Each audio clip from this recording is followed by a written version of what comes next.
सुर में गाना सीखिए पाधानीसा ऐप के साथ AI powered personal music teacher from Saregama. படைப்பை தொடங்குவதற்கு முன் உலகம் என்று ஒன்றும் இல்லை. எல்லாம் பாழாகவும் வெறுமையாகவும் சூன்யமாகவும் இருந்தன.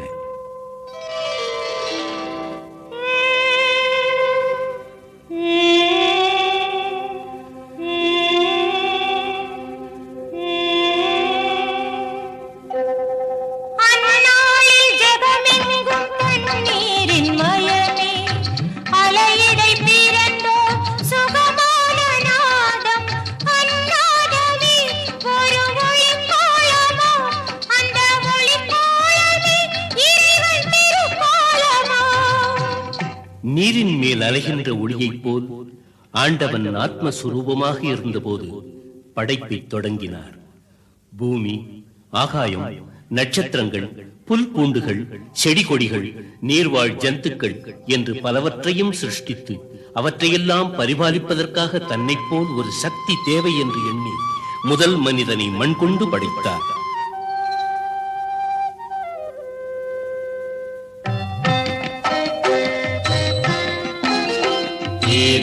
மனத்திலே உதித்தார்களே ஆதாமும் ஏவாளும் முதல் மாந்தராய், அவர் நெஞ்சில் பாவத்தின் விதை தூவவே வந்தானே சாத்தானும் பாம்பாகவே. இச்செய்தி பரமாத்மன் நெஞ்சீடியாக மூவரையும் சிவன் கொண்டு சபித்தாரடா. பாவத்தின் சம்பளம் மரணம் என்றே பூலோக நரகத்தில் தள்ளிவிட்டார். ஆதி தம்பதிகளுடன் பாவம் என்று ஒன்றும் பூமிக்கு வந்து சேர்ந்தது. காம குரோத மதமாச்சரியங்கள் பூமியில் நிறைந்தன அந்த தம்பதிகளின் சந்ததிகளாக.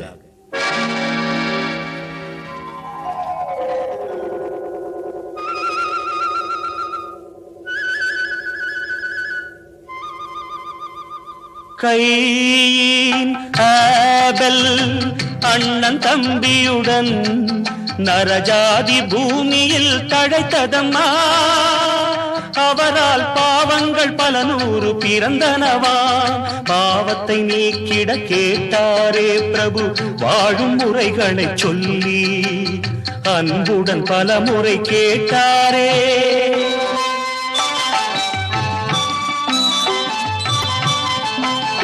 மந்தமதி மாந்தர்கள் காம குரோதம் கொண்டு தேவதேவனை மறந்து விளையாடினார்.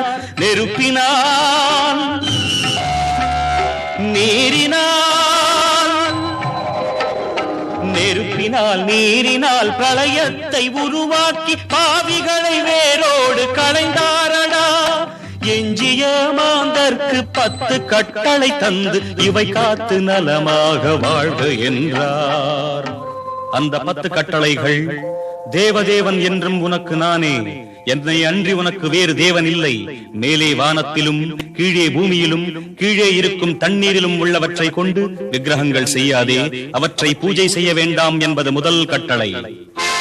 தேவதேவனாகிய கர்த்தருடைய தூய நாமத்தை வீணில் உபயோகிக்கலாகாதென்பது 2ஆம் கட்டளை.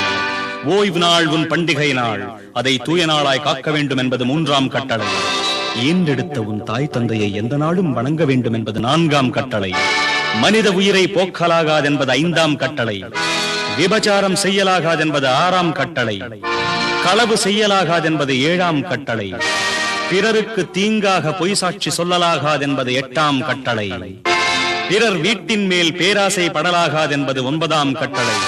அடுத்தவனின் பத்தினி மீதும் பணியாட்கள் மீதும் பசுக்களின் மீதும் அவனுக்குரிய துரும்பு மீதாயினும் மோகம் கொள்ளலாகாதென்பது 10ஆம் கட்டளை. ஆயினும் மனிதன் மாறவில்லை. ஜீவராசிகள் அனைத்தும் காம இச்சையில் மூழ்கின. எனவே கர்த்தர் தீர்க்கதரிசிகளின் கருத்துப்படி செயல்பட திட்டமிட்டார். நல்லவர்கள் வாழும் நன்மைகள் நிறைந்த பூமியம்மா, யூதர்கள் தமக்கொரு பரிசாக தருவாள் மரியாள் இயேசுவினை.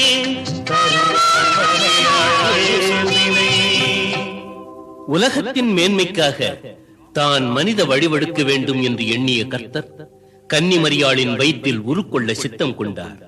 இன்றைக்கு 2000 ஆண்டுகளுக்கு முன்னர் தனது திருத்தூதரான காப்ரியேலை மரியாளிடம் அனுப்பி தனது சித்தத்தை தெரிவித்துக் கொண்டார்.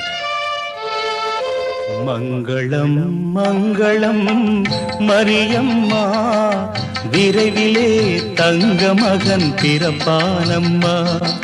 கிறிஸ்து என பெயர் சூட்டி மகிழ்வாயம்மா, அவன் உலகங்கள் அனைத்தையும் காப்பானம்மா.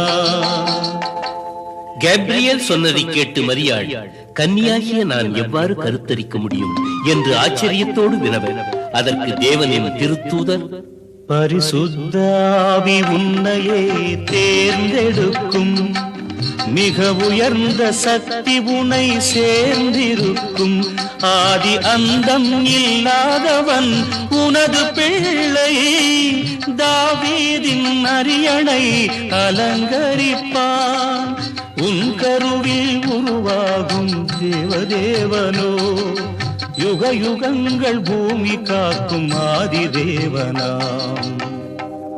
சுபம் சுபம் நாளெல்லாம் சுபம். திருமணத்துக்கு முன்பாகவே தனக்கு நிச்சயிக்கப்பட்டிருந்த கன்னிமரியாள் கருத்தரித்த செய்தியை யோசேப்பு கேள்விப்பட்டு அவளை கைவிட்டு ரகசியமாக நீங்கிச் செல்ல எண்ணினார். அந்த இரவில் தேவதூதன் அவரது கனவில் தோன்றி நடந்ததனைத்தும் தேவனின் சித்தமாகும் என்று ஆறுதல் கூறினார். யோசேப்பு முழுமனத்தோடு அதை விசுவாசித்தார். சில மாதங்கள் கழிந்தன. அந்த நாட்களில் குடிமதிப்பு எழுத வேண்டும் என்ற கட்டளை பிறந்ததால் எல்லோரும் தங்கள் சொந்த ஊருக்கு போனார்கள். அவ்வாறே யோசேப்பும் மரியாளும் போக வேண்டி வந்தது. 9 மாத கர்ப்பிணியான மரியாளை கோவேறு கழுதையின் மீது ஏற்றிக்கொண்டு யோசேப் பெத்லஹேம் நோக்கி பயணம் புறப்பட்டார்.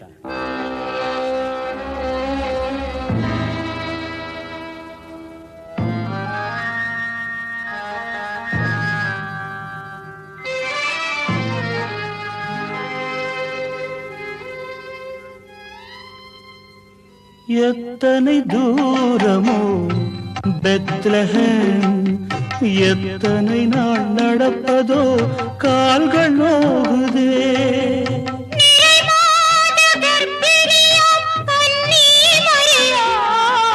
கதிரவனின் சோதனையால் நடை தளர்ந்தாளே, நாவரண்டு போனதே தாகத்தினாலே, நீரின்றி தவித்தாளே பாலைவனத்திலே, பொறுமையுடன் தொடர்ந்தாளே பயணம் தன்னையே. ஐயா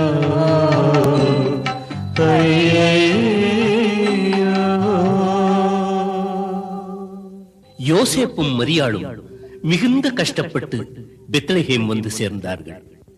நகர் முழுவதும் ஒரே கூட்டம், எங்கு நோக்கினும் மக்கள் வெள்ளம். அந்த தம்பதிகளுக்கு உட்காருவதற்கு கூட இடம் கிடைக்கவில்லை.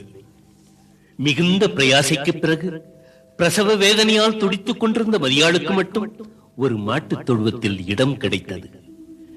அந்த கன்னித்தாய் மாதர்குல மாணிக்கம் பிரசவ வேதனையால் துடித்துக் கொண்டிருந்தாள்.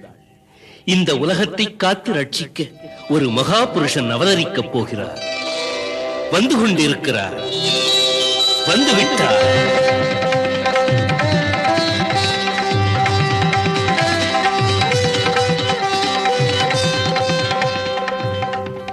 வாழ்கவே வாழ்கவே வாழ்கவே, வெல்கவே வெல்கவே வெல்கவே.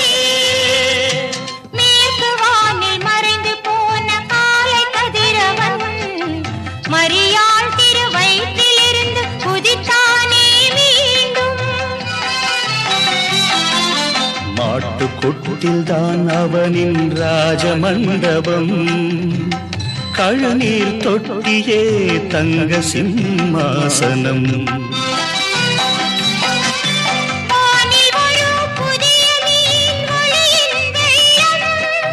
தேவதூதர் விண்ணிலிருந்து தேவகீதம் பாடினார்.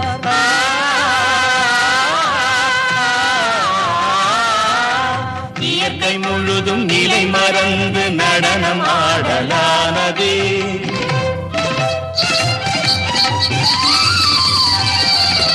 ஹல்லேலூயா மெஸ்ஸியா, ஹல்லேலூயா ஹல்லேலூயா ஹல்லேலூயா. தர்மசாஸ்திரம் குறித்தது போலே இயேசு மண்ணில் பிறந்தாரே. இயேசு பிறப்பை குறித்தது போலே வானை குதுமீன் குதித்தது. ஆடு காக்கும் இடையர் தமக்கு தூதன் செய்தி கிடைத்தது. மனிதரை காக்கும் தேவன் பிறப்பின் பெருமை முழுதும் புரிந்தது. கிழக்கு தேசத்திலிருந்து எருசலேமுக்கு வந்த வானசாஸ்திரிகள் எரோது ராஜாவை கண்டு வானத்தில் உதித்த நட்சத்திரத்தை பற்றி அறிவித்தனர். வாழ்க வாழ்க ஏரோது ராஜா, உனது வாழ்க்கை இன்று உயர்வானதே. கிழக்கு தேசம் எங்களுக்கு தாரகை அம்மை சேர்த்ததிங்கு. யூத மக்களை காப்பதற்காக உன்னாட்டில் பிறந்தார் நீதி தேவன். மனித இனத்தை ஆளப் போகும் மேன்மை மிகுந்த ஜோதியாம். பிறந்த இடத்தை காட்டுவாய், வணங்கி செல்வோம் நாங்களே. எரோது ஞானிகளை தனியாக அழைத்து, இயேசு பிறந்த இடத்தை அறிந்து வந்து என்னிடம் சொல்லுங்கள், நானும் அவரை கண்டு வணங்குகிறேன் என்று கபட உள்ளத்தோடு கூறினான். அந்த ஞானிகள் புதிய நட்சத்திரத்தை பின்தொடர்ந்து மீண்டும் பயணமானார்கள்.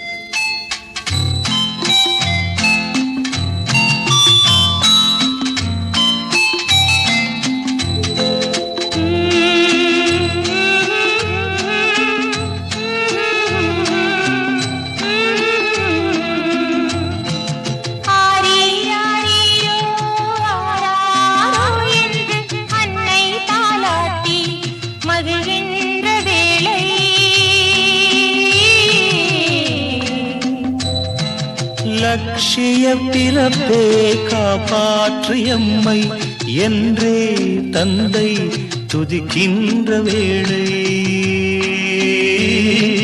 துதிக்கின்ற வேளை.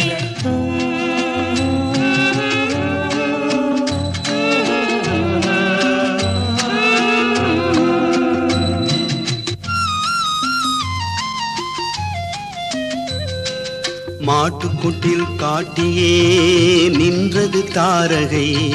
மூவரும் நடந்தார்கள் இயேசுவை காணவே. சாம்பிராணி போலமே கட்டி தங்கம் தாங்கள் கொண்டு வந்த பரிசெல்லாம் கொடுத்தார்கள்.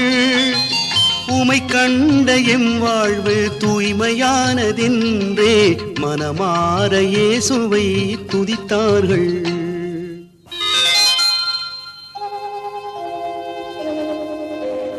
தேவனின் அருளால் மூவரும் மனதில் நடந்திட போவதை அறிந்தாரே. இயேசுவை கொல்லும் தீய நெஞ்சுடன் ஹேரோதுள்ளானே. அதனாலேதான் இயேசுவின் இடத்தை அறிந்து வரச் சொன்னான். தேவதூதன் எச்சரித்தபடியால் ஞானிகள் மூவரும் மறுபடி எரோதை சந்திக்காமல் வேறு வழியாக தங்கள் நாட்டிற்கு திரும்பிச் சென்று விட்டனர். நாட்கள் கடந்தன.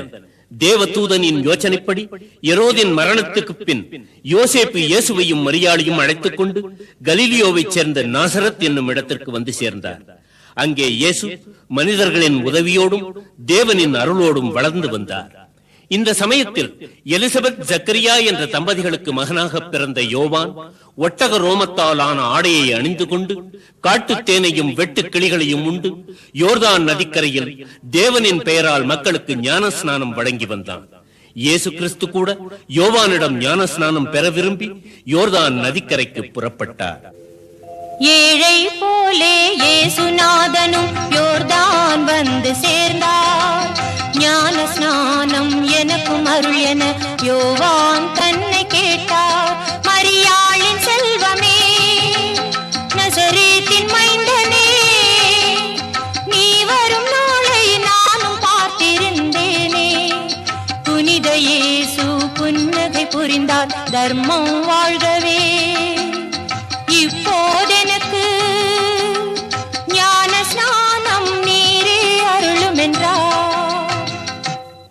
இயேசுவின் கையால் ஞானஸ்நானம் பெற வேண்டிய யோவான் இயேசுவின் வார்த்தையை தட்ட முடியாமல் அவருக்கு ஞானஸ்நானம் வழங்கினார்.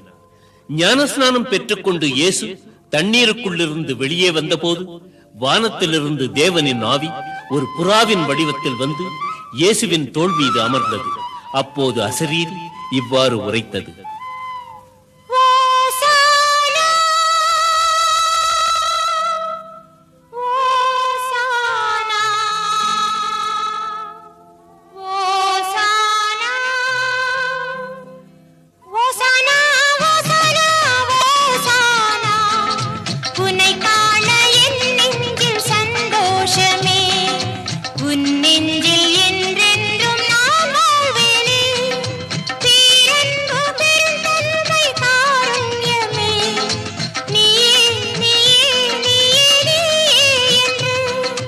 மகிழ்வோடு உரைத்தது புனித ஆவி, தேவனை நம்புங்கள் மாந்தர்களே. 40 நாட்கள் இயேசு உபவாசம் இருந்து முடித்த பிறகு சாத்தான் அவரை சோதனைகள் புரிந்து இறுதியில் தோல்வி அடைந்தது. அதற்கு பிறகு இயேசுவானவர் நாசரத்தை விட்டு புறப்பட்டு நதிக்கரையோரத்து கிராமங்களுக்கெல்லாம் சென்று பின்வருமாறு போதனைகள் புரிந்தார். மனம் திருந்தி வாழ்கின்ற மாந்தர்க்கெல்லாம் மிக அருகில் உண்டாகும் சொர்க்கம் அது. என்னை நம்பி வாழ்கின்ற நெஞ்சத்திலே என்றென்றும் மரணத்தின் பயம் இல்லையே. உபதேசம் செய்து கொண்டே ஒரு நாள் கடற்கரைக்கு போனார். அங்கே மீன் பிடித்துக் கொண்டிருந்தவர்களை பார்த்து, உங்களுக்கு மனிதர்களை பிடிக்கும் வழியை கற்றுத் தருகிறேன் வாருங்கள் என்று கூறி 12 பேரை தனக்கு சீடர்களாக சேர்த்துக் கொண்டார். பிறகு மக்களுக்கும் சீடர்களுக்கும் என்ன சொன்னார் தெரியுமா? எளியவனே பாக்யவான், இயேசு பாதம் சேர்ந்திடுவான். துன்புறுவோன் பாக்யவான், தேவன் அன்பை தேடிடுவான். பொறுத்திடுவோன் பாக்யவான், பூமியையே ஆண்டிடுவான். நீதி காக்கும் நெஞ்சமுள்ளோன் பாக்யவான், வாழ்வின் திருப்தி என்றும் காணுவான். கருணையுள்ள நெஞ்சமுள்ளோன் பாக்யவான், கர்த்தர் கருணை என்றும் அவனை சேருமே. ஆத்ம சுத்தி உள்ளவனே பாக்யவான், ஆண்டவனின் தரிசனத்தை பெற்றிடுவான். சமாதானம் விரும்பிடுவோன் பாக்யவான், தேவனவன் பிள்ளை என பேர் பெறுவான். அவருக்கென்று துன்புறுவோன் பாக்யவான், அவரை சேரும் பாதையிலே நடந்திடுவான். அவர் உலகத்தை பார்த்து இவ்வாறு கூறினார்: விபச்சாரம் செய்தல் ஒன்றே பாவமில்லை, அந்த எண்ணம் கொண்டு பார்ப்பதுவே பாவத்தின் எல்லை. சொர்க்கத்தின் மேல் ஆணையிட்டால் குற்றம், அது உன் தேவன் சிம்மாசனம். பூமியின் மேல் எந்த நாளும் ஆணையிடாதே, அது உன் தந்தை பாதபீடமாம். உன்மேல் எந்நாளும் ஆணையிடாதே, உனக்கே நீ சொந்தமில்லை மனிதா. கண்ணுக்கு கண்ணே, சொல்லுக்கு சொல்லே, மோசே தர்ம சாஸ்திரம் கேட்டீர்கள். அதை மாற்றிடவே நானும் வந்தேன். பரம்பொருளின் அதிகாரம் பெற்று வந்தேன். குந்தன் ஒரு கன்னத்தில் அடிக்கும் ஆளிடம் மறு கன்னம் தன்னை காட்டு மானிடா. பிறர் குந்தன் பெருமை சொல்லவே எப்போதும் செய்யாதே தர்மமே. ஒரு கையால் செய்கின்ற தானங்கள் உங்கள் மறு கையும் அறியாமல் செய்யுங்கள். பிறர் பார்க்க எந்நாளும் செய்யாதே பிரார்த்தனை, தனிமையிலே செய்வதுதான் இறைவன் கீர்த்தனை. பிரார்த்தனை கூட செய்ய தெரியாத அப்பாவி சிஷ்யர்களை பார்த்து, இப்படி பிரார்த்தனை செய்யுங்கள், என்று போதித்தார். பரமண்டலங்களில் இருக்கின்ற எங்கள் பிதாவே, உம்முடைய நாமம் பரிசுத்தப்படுவதாக, உம்முடைய ராஜ்யம் வருவதாக, உம்முடைய சித்தம் பரமண்டலத்திலே செய்யப்படுவது போல் பூமியிலேயும் செய்யப்படுவதாக. எங்களுக்கு வேண்டிய ஆகாரத்தை இன்று எங்களுக்கு தாரும். எங்கள் கடனாளிகளுக்கு நாங்கள் மன்னிக்கிறது போல் எங்கள் கடன்களை எங்களுக்கு மன்னியும். எங்களை சோதனைக்குட்பட பண்ணாமல் தீமையினின்று ரட்சித்துக் கொள்ளும். ராஜ்யமும் நீரே, மகிமையும் நீரே, சக்தியும் நீரே, சர்வமும் நீரே. ஆமென். அனைத்து மாந்தரும் புரிந்து கொள்ளும் வகையில் எளிமையான நீதிக்கதைகள் மூலமாக போதனைகள் புரிந்தார் இயேசு கிறிஸ்து. அவற்றின் கருத்தாவன: என்ன உண்ண கூடும், நாளும் எதனை அருந்த கூடும், என்ன அணிய கூடும் என்று எண்ணி வருந்திடாதே, நெஞ்சில் ஏக்கம் வளர்த்திடாதே. உணவை காட்டிலும் மேன்மை ஜீவன், உடையை காட்டிலும் மேன்மை தேகம். ஆகாயத்து பறவையை பாருங்கள், அவை சமைக்குமோ, பசியாலே வாடுமோ? சோலையில் சிரிக்கும் மலர்களை பாருங்கள், அவை உழைக்குமோ, ஆடைகள் நெய்யுமோ?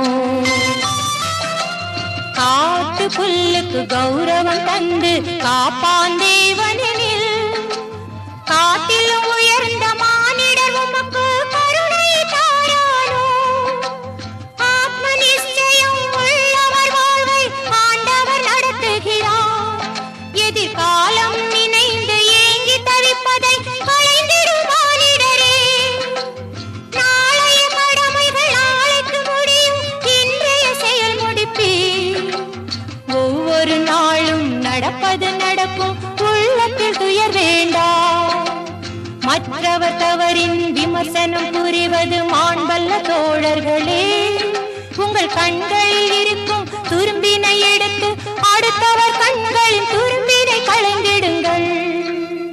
கானா என்னும் ஊரிலே 6 கல்ஜாடிகளில் தண்ணீரை நிரப்பச் சொல்லி அவற்றை திராட்சை ரசமாக மாற்றினார் இயேசு கிறிஸ்து. இவ்வாறு தொடங்கிய இயேசுவின் மகிமை மேலும் மேலும் பெருகியது. அப்பம் 5 மீன்கள் 2 5000 பேருக்கு உணவு தந்தார். தான் உண்ட பின் மீந்ததை 12 கூடையில் கிறிஸ்து பிரான் அள்ளி வைத்தார். ஆவிகள் 7 ஆட்கொள்ளப்பட்டாள் மக்தலேனா மரியாள். அவர் ஆணை கடங்கிய ஆவிகள் நீங்கிட அற்புத மீட்சி பெற்றார். கைகால் இழந்தவர், கண் பார்வையற்றவர் யாவரும் மானிடர் என்றாரே. கை கொண்டு தொட்டவர் கண்களின் பார்வையால் தீபத்தை ஏற்றி வைத்தாரே. அங்கத்தை தின்கின்ற குஷ்டத்தில் வாடியோர், கைகால் விளங்காத மாந்தரெல்லாம், ஊமையர் செவிடர் திருப்பரெல்லாம் கிறிஸ்துவின் வார்த்தையால் சுகம் பெற்றார். ஆனந்தம் கொண்டே போற்றி நின்றார், தீபங்கள் ஏற்றி பூஜித்தார். ஒரு வேசியையே சுரட்சித்தார், இனிமேல் அந்த பாவங்கள் நீக்கிடென்றார். பெருநோய் கொண்ட பெண்ணவர் அங்கியை தொட்டதில் நோயற்ற வாழ்வினை மீண்டும் பெற்றார். நெஞ்சத்தில் இயேசுவை நம்பிடும் மாந்தர்கள் நம்பிக்கையாலே மேன்மை பெற்றார். மாண்டவர் தேகத்தில் மீண்டும் உயிர் வைத்து மன்னவர் மாயங்கள் புரிந்திருந்தார். கல்லறைக்குள்ளே 4 தினங்கள் சிதைந்து கிடந்த லாசரு உடலினில் பார்த்தவரெல்லாம் வியந்திடும் வகையினில் ஜீவன் தந்து உயிர்ப்பித்தார். சீரிய காற்றினை பொங்கிய கடலினை அமைதியுறும்படி ஆணையிட்டார். அந்த தண்ணீர் மீது நடந்தாரே, தன் மகிமையை புரிந்திட செய்தாரே. பாவிகள் தம்முடன் போஜனம் செய்வதை பார்த்தே பல பேர் கேட்டிடவும், வைத்திய சேவை நோயற்றவர்க்கே நலமுடையோர்க்கில்லை என்றாரே. ஒரு நாள் அவரது சீடர்கள் உலகத்தின் முடிவு பற்றியும் அவரது மறு வருகை பற்றியும் அவரிடம் கேட்க, அவர் சிறு குழந்தைகளைப் போன்ற தன் சீடர்களை பார்த்து உலகம் முடிவுறும் போது கிறிஸ்து நானே என்று கபடர் பலர் வருவார்கள், பஞ்சம் எங்கும் நேரும், பூகம்பங்கள் தோன்றும், கொடும்புயல் உருவாகும், கொல்லும் நோய்கள் பெருகும், டம டம டம டம டமவென பகை முழங்கும், உலகம் முழுவதும் போர் நடக்கும். தந்தைக்கு பிள்ளை பகையாவான், அன்னைக்கு மகளே விஷமாவாள். பண்டிகை காலங்களிலோ மாரி காலங்களிலோ உலகத்தின் முடிவு சம்பவிக்க கூடாது என்று வேண்டிக் கொள்ளுங்கள். அது பிள்ளைகளுக்கும் கர்ப்பவதிகளுக்கும் மிகுந்த அவஸ்தையாயிருக்கும். பிறகு தனது மறு வருகையை பற்றி கிழக்கே தோன்றும் மின்னல் மேற்கு வானிலும் ஒளிரும், தேவகுமாரனின் வருகை அந்த மின்னலை போலே விளங்கும், ஆயிரம் தீபத்தின் ஒளி போலே அதில் சூரியன் சந்திரன் தோற்காதோ. தேவகுமாரன் தூதுவர்கள் பல திசைகளை நோக்கி விரைவார்கள். தேவனை நம்பிடும் மாந்தரை கண்டு வருகவே வருகவே என்று கை நீட்டி அழைப்பார். வானமும் பூமியும் அழிந்தாலும் என் வார்த்தைகள் மட்டும் அழியாது. என்னை நம்பிடும் மானிடர்க்கெல்லாம் மரண பயம் கிடையாது. நம்பிக்கையில்லா மானிடர்க்கெல்லாம் நரகந்தானே முடிவாகும். சில நாட்களுக்கு பிறகு வேத பாரகரும் பரிசேயரும் மதகுருக்களும் அவரை சிறைபிடிக்க தீவிரமாக உழைத்தனர். இயேசு சொல்லால் கோபமுற்ற மதகுருமார்கள் இயேசுவினை சிறைபிடிக்க திட்டமிட்டார்கள். யூத குல மன்னர் என்று தன்னை கூறினார், அவன் 3 நாளில் ஆலயத்தை முடிப்பேன் என்றான். தம்மை மீட்க வந்தவன் என்றறியாமல் அவர் வாழ்வு தீர்க்க முயன்றார்கள் நெஞ்சிரங்காமல். மரித்தாலும் 3ஆம் நாள் எழுவான் என்றோ அவன் மகிமையை அறியாமல் திரிந்தார் அந்தோ. ஒரு தினம் மாண்ட 4ஆம் நாள் இயேசுவின் கரத்தால் உயிர் பெற்று எழுந்த லாசருவின் சகோதரி கிறிஸ்துவுக்கு விலையுயர்ந்த சுகந்த தைலங்களைக் கொண்டு அபிஷேகம் செய்தாள். அதனைக் கண்டு சீடர்களில் ஒருவரான யூதாஸ், இந்த தைலங்களை இப்படி வீணாக்காமல் இவற்றை விற்று பணத்தை ஏழைகளுக்கு கொடுக்கலாம் அல்லவா என்று கேட்க, இயேசுவானவர், ஏழைகள் பூமியில் என்றும் உள்ளாரே, துயரங்கள் எங்கே நிரந்தரமான ஒன்றே. ஏழை தமக்கு சேவைகள் புரிய உங்களில் பலருண்டு. நான் வாழும் நாளோ குறைவாகும், அதனால் மரியாள் தைலமிட்டாள். இதில் கல்லறை காண செல்லும் யூதாஸ் காரியோத் வெறும் 30 வெள்ளிக்காசுகளுக்காக இயேசுவை காட்டிக் கொடுக்க துணிந்தார். இயேசு கிறிஸ்துவும் தனது முடிவு நெருங்கிவிட்டதை அறிந்து தான் சிறைபிடிக்கப்படுவதற்கு முன்னால் தனது சீடர்களுடன் இறுதி விருந்து உண்ண ஆயத்தமானார். இந்த இரவு இது மறக்கவனா இரவு, இந்த இரவு இது மறக்கவனா இரவு. சுவாமிக்கும் அன்பு அடியார்க்கும் இனிமேலந்த சொந்தங்கள் ஏது? அந்த தேவனின் திவ்ய ரூபம், அவன் கருணை தரும் லாபம். அவையாவும் தீரும் இனி என்று போதும். கிறிஸ்து தனது சீடர்களின் பாதங்களை கழுவி தலைமை கொள்ள விரும்புவோர் தொண்டர் போல் பணியாற்ற வேண்டும் என்று போதித்து விருந்தை துவக்கினார். அப்பத்தை எடுத்து வானத்தை பார்த்து பிரார்த்தனைகள் புரிந்தார். இது அப்பமில்லை அடியேன் தேகம், புசித்திடுவீர் என்றார். திராட்சை ரசத்தை ஸ்தோத்திரம் புரிந்து தேவனுக்கே படைத்தார். இதை அனைவரும் பகிர்ந்து அருந்துங்கள். இது நாம் சிலுவையில் வடித்திடப் போகும் இரத்தம் என்பதை அறிந்திடுவீர். பின்னர் இயேசு தனது 12 சீடர்களையும் உற்று நோக்கி, உங்களில் ஒருவனே என் மரணத்துக்கு காரணமாக இருப்பான். அவன் பிறவாமலேயே இருந்திருந்தால் எவ்வளவு நன்றாக இருக்கும் என்று கூறினார். ஒவ்வொரு சீடரும் இயேசுவிடம் அது நானோ என கேட்டார்.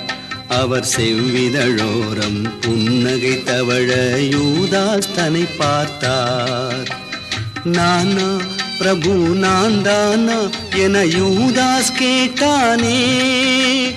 ஆண்டவர் இயேசு அமைதியோடு இஸ்காரியோத்தை பார்த்தாரே. நீயே அறிவாய் யூதா எனக்கு நடக்கவிருக்கும் மரியாதை. கள்ளனின் மனத்தை தெள்ளத் தெளிவாய் தேவன் அறிந்து கொண்டான். தேவனின் பார்வையை தாங்க உண்ணாமல் யூதாஸ் எழுந்து சென்றான். அந்த இரவு கிறிஸ்து தனது 11 சீடர்களையும் அழைத்துக் கொண்டு ஏகாந்தமான மலையடிவாரத்துக்கு வந்து அவர்களை அங்கே விட்டுவிட்டு பேதுருவையும் யோவானையும் யாக்கோபையும் மட்டும் அழைத்துக் கொண்டு கெத்செமனே தோட்டத்துக்கு சென்று நிலத்தில் விழுந்து மரணம் வந்தது போல் துடித்து, பிதாவே, இந்த பாத்திரம் என் உதடுகளை விட்டு நீங்குவது என் விருப்பப்படி அன்று, சித்தப்படியே நடக்கட்டும் என்று பிரார்த்தனை புரிந்துவிட்டு சீடரிடம் வந்து சேர்ந்த போது அவர்கள் உறங்குவதைக் கண்டார். இதற்கிடையில் யூதாஸ் காவலர்களுடன் அங்கு வந்திருந்தான். கிறிஸ்துவை ரஃபி வாழ்க என கூறி முத்தமிட்டான். காவலர்கள் உடனே இயேசுவை கைது செய்து அழைத்துச் சென்றார்கள்.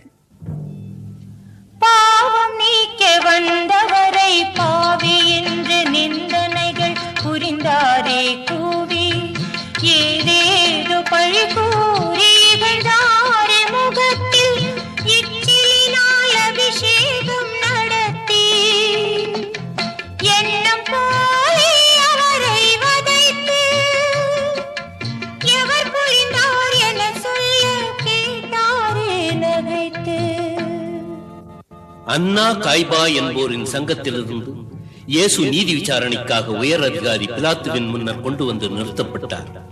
மதகுருமார்களுக்கு அடிமைப்பட்ட மக்கள் கிறிஸ்துவை சிலுவையில் அறையும்படியும் கள்ளன் பாரபஸை விடுதலை செய்யும்படியும் கூச்சல் போட்டார்கள். இந்த புண்ணியமூர்த்தி இயேசுவின் விஷயத்தில் நான் நிரபராதி, பழியற்றவன் என்று கூறி ஜனங்களுக்கு முன்பாக கைகளை கழுவினார். செந்நிராடை இட்டார்கள், முள்ளால் மகுடம் புனைந்தார்கள், கையில் பிரம்பொன்றை கொடுத்தார்கள், அதை செங்கோல் என எண்ணச் சொன்னார்கள், தேவனின் முன்பு பணிந்தார்கள், யூதரின் மன்னா வாழ்க என்றார். மன்னவன் ரத்தம் ஆறாக பாயும் வரையில் அடித்தார்கள், அந்த பாவிகள் பார்த்தே மகிழ்ந்தார்கள். வெள்ளி என்று, பெரிய வெள்ளி என்று தேசம் முழுவதும் இருளில் மூழ்கியது. அந்த மனித மிருகங்கள் கிறிஸ்துவின் தோளில் சிலுவையை ஏற்றி கல்வாரி மேடு வழியாக கொல்கதா என்னும் மயானத்துக்கு நடத்தி செல்லுகையில் சக்தி இழந்த இயேசு சிலுவையின் கனம் தாங்காமல் 3 முறை கீழே விழுந்தார். ஒருவாறாக அவர்கள் மயானத்தை அடைந்தார்கள். ஐயோ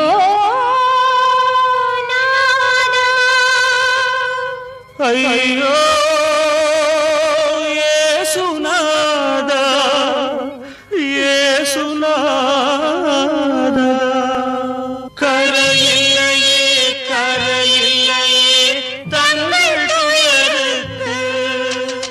இது சரியோ இது சரியோ எங்கள் மனதுக்கு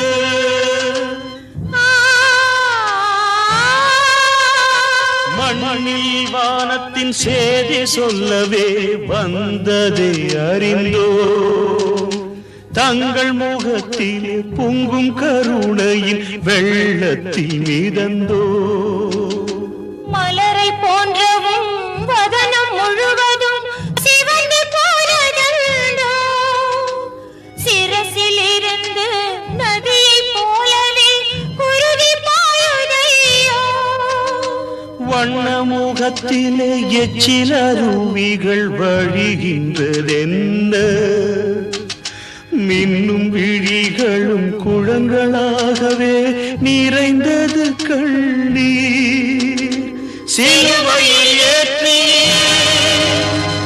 ஆணிகள் அறைந்தார் ஜெகம் தாழ முடியவில்லை ஐயா எங்கள் சேசையா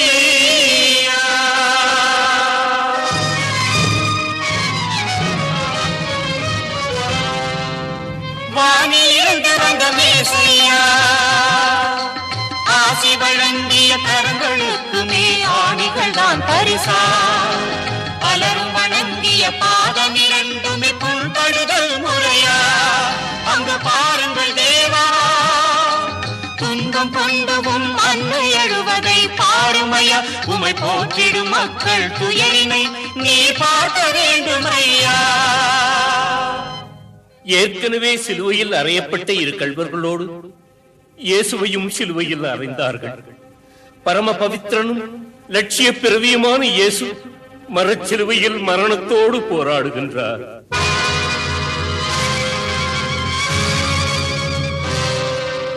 தேவதூதனின் ஆடை மீதிலே பலரும் மோகம் கொண்டார் அவர் தமது பேர்களில் சீட்டு போட்டனர் லாபம் ஒருவர் கொண்டார் யூத மக்களின் மன்னன் இவன் என சிலுவையில் எழுதி வைத்தார் உண்மையில் தேவனின் பிள்ளையனில் நீர் இறங்கி வருக என்றார் பாவிகள் தம்மை மன்னித்திடவே இயேசுவும் வேண்டுகின்றார் பிரபுவே பிரபுவே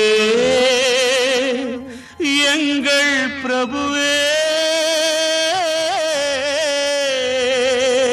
பாவம் புரிவதை அறியாரே பிள்ளைகள் போன்றவர் பாவிவர் தர்மத்தின் பெயரால் மன்னித்திடுங்கள் தந்தையை வேண்டுகின்றேன் ஏலி ஏலி லாமா சபக்தானி ஓ தேவனே எந்தன் தந்தையே என்னை இங்கு தவிக்க விட்டது ஏனோ என்று இயேசுநாதனும் கதறுகின்றார் அந்த ஜீவ மரண போராட்டத்தின் இடையில்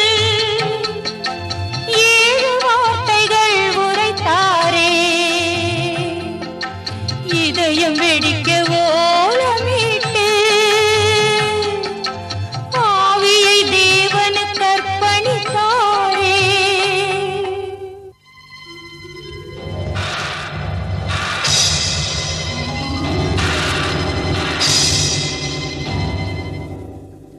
பூமி முழுவதும் அதிர்ந்தது ஆலயத்தில் திரை கிழிந்தது மலைகள் மேடுகள் பிளந்தன பாவிகள் உள்ளம் குலைந்தனர்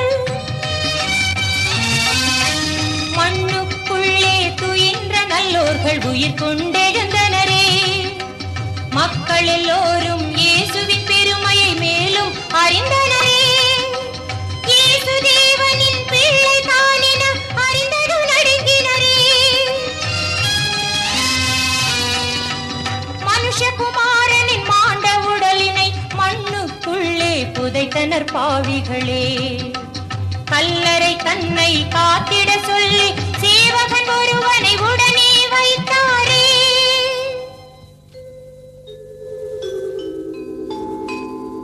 தான் உரைத்தது போலே 3ஆம் நாளில் இயேசு உயிர்த்தெழுந்தார் அல்லேலூயா அல்லேலூயா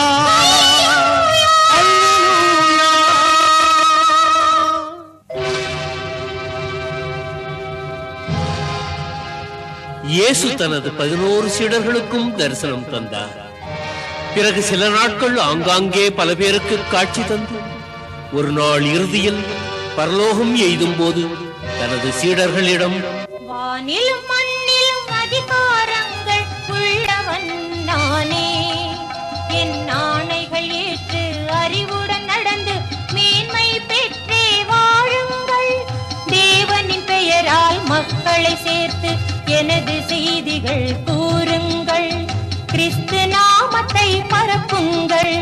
மீண்டும் வருகின்றேன், உம்முடனே வாழ்வேன், உமக்குள்ளே வாழ்வேன். தேவதேவன் அழைக்கின்றார், சொர்க்கம் சேர சொல்கின்றார். இயேசு கிறிஸ்து செல்கின்றார். அனைவரும் பார்த்திட இயேசுநாதனும் வானத்தில் விரைந்தாரே. நமது வாழ்க்கையில் நலங்கள் பெருகிட வாழ்த்திடச் சென்றாரே. கிறிஸ்து பரலோகம் எய்திய பின் அவரை விசுவாசித்த கோடானு கோடி மக்கள் கிறிஸ்தவ மதத்தில் சேர்ந்தார்கள். அந்நாட்களில் சவுல் என்பவன் கிறிஸ்துவர்களை துன்புறுத்தினான். ஒரு நாள் கிறிஸ்து அவனுக்கு முன்பாக தோன்றினார். அவர் ஒளியால் சவுல் பார்வையிழந்தான். இயேசு அவனுக்கு மீண்டும் பார்வையை கொடுத்து சவுலை பவுலாக மாற்றி பிரியமுள்ள பக்தனாகவும் தனது சேவகனாகவும் ஏற்றுக்கொண்டார். ஆகவே எல்லோரும் ஆயத்தமாக இருங்கள். இயேசுவை நம்புங்கள், நீங்கள் ரட்சிக்கப்படுவீர்கள்.